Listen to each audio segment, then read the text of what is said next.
கிறிஸ்துவுக்குள் பிரியமானவர்களே, இந்த அருமையான நாளிலும் நமது ஆண்டவராகிய இயேசு கிறிஸ்து ஆதியாகமம் 28வது அதிகாரம் 15வது வார்த்தையின் மூலம் நம்மை ஆசீர்வதித்து வழிநடத்த விரும்புகிறார்.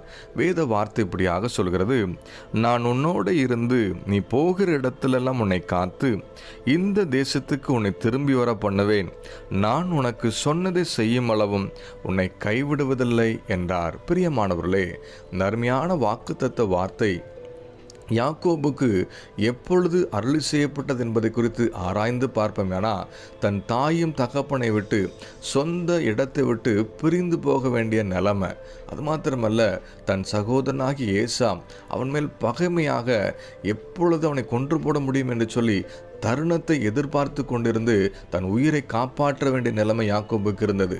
அது மாத்திரமல்ல, அடுத்து என்ன நடக்க போகுது, எதிர்காலம் எப்படி இருக்க போகுது என்று சொல்லி ஒரு இருளான பாதையில் யாக்கோபு கடந்து போக வேண்டிய நிலைமையில தான் தேவனாகிய கர்த்தர் அவனை சந்தித்து அவனுக்கு வேண்டிய வாக்குத்தத்தங்களை அருளி செய்து, கர்த்தர் சொன்னதை செய்யும் அளவும் நான் உன்னை கைவிடுவதில்லைன்னு சொல்லி வாக்கு கொடுத்ததை இந்த வேத வார்த்தையில் உறுதிப்படுத்துகிறது. இன்னைக்கு யாக்கோபை போல எல்லாமே இருளாக தோணலாம், எல்லா சூழ்நிலைகளும் நமக்கு எதிராக நடக்கலாம். அடுத்து என்ன நடக்க போகுது, யார் இந்த வியாதியிலேருந்து என்னை குணமாக்குவா, யார் இந்த கடன் பிரச்சனையிலேருந்து என்னை விடுவிப்பா, யார் எனக்கு இந்த காரியத்தில் உதவி செய்வா, யார் என் தொழிலில் இந்த காரியத்தில் எனக்கு நன்மை செய்ய முடியா, எனக்காக பரிந்து பேசுவா, இந்த ஊழிய பாதையில் இவ்வளவு போராட்டம் இருக்குது, யாராவது என் கூட இருந்து இந்த காரியத்தில் ஆலோசனை கொடுக்க மாட்டாங்களான்னு சொல்லி தேவ சமூகத்தில் காத்திருந்து ஜெபித்து கொண்டிருக்கிற நம்மோடு கூட தான் அந்த வார்த்தையின் மூலம் ஆண்டவர் பேசி கொண்டிருக்கிறார். நமக்கு அருளப்பட்ட வார்த்தைகளை அவர் செய்து முடிக்கிற வரைக்கும் நம்மை விட்டு விலகவும் மாட்டார், நம்மை கைவிடவும் மாட்டார்.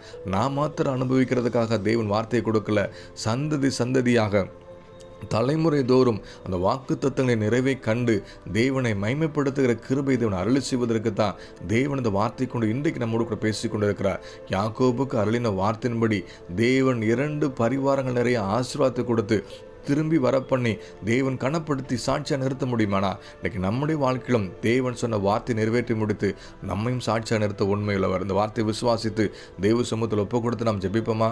நல்ல தகப்பனே, எங்களுக்கு சொன்னதை செய்யும் அளவும் எங்களை கைவிடுவதில் என்ற வார்த்தையின்படி கர்த்தர் இந்த நாளை மாத்திரமல்ல வாழ்நாள் முழுதும் உங்களுக்கு அருளி செய்கிற வாக்கு தத்தங்களையும் வார்த்தைகளின் நினைவுகளையும் கண்டு மைமைப்படுத்துகிற சாட்சிகளை மாற்றுங்க.